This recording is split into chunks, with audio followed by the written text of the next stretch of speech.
এই পরের প্রশ্ন হলো, ইসলামিক পোশাক কি শুধু পাঞ্জাবি, জুব্বা, টুপিকেই বলে? শার্ট, প্যান্ট, গেঞ্জি ইত্যাদি কি পরা যাবে না?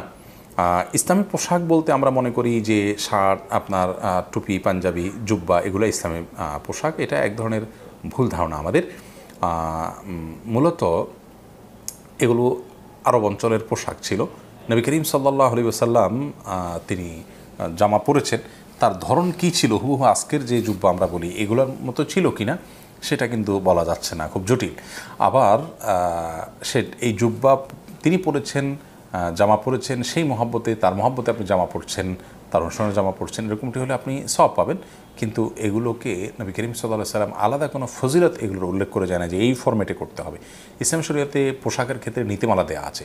পুরুষ নারীর মতো, নারীর পোশাকের মতো পুরুষের মতো পোশাক পরবে না। অমুসলিমদের আপনার বিভিন্ন মার্কা বহন করে যে সমস্ত পোশাক, সেগুলো পরিধান করা যাবে না।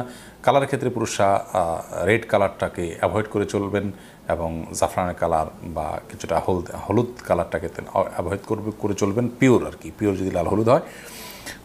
এছাড়াও অন্য কালার তারা পরতে পারেন। আবার খুব বেশি টাইট আঁটো খুব বেশি পাতলার পোশাক পরবেন না, যেটার ফলে তার শরীর দেখা যায়, চামড়া দেখা যায়, এরকম পাতলা পোশাক পরবেন না। এ হলো মূলনীতি। এর বাইরে আপনার সুনির্দিষ্ট কোনো ফর্মেতে একেবারে ফিক্স করে দেওয়া হয়নি যে এটাই আপনার পড়তে হবে, এবং এটাকে আমরা যেভাবে গুরুত্বের সাথে মনে করি যে ইসলামিক লেবাস, মূলত বিষয়টি এরকম নয়। হ্যাঁ, টুপিটা নবী করিম সাল্লাল্লাহু আলাইহি ওয়াসাল্লাম পড়েছেন, সাহাবা ইকরাম পড়েছেন, তাদের মহব্বতে আপনি পড়লে আপনি সওয়াব পাবেন। কিন্তু এটা না পড়লে যে আপনার বড় কোনো গুনাহ হয়ে যাচ্ছে, বড় কোনো ক্ষতি হয়েছে, বিষয়টি সেরকম নয়।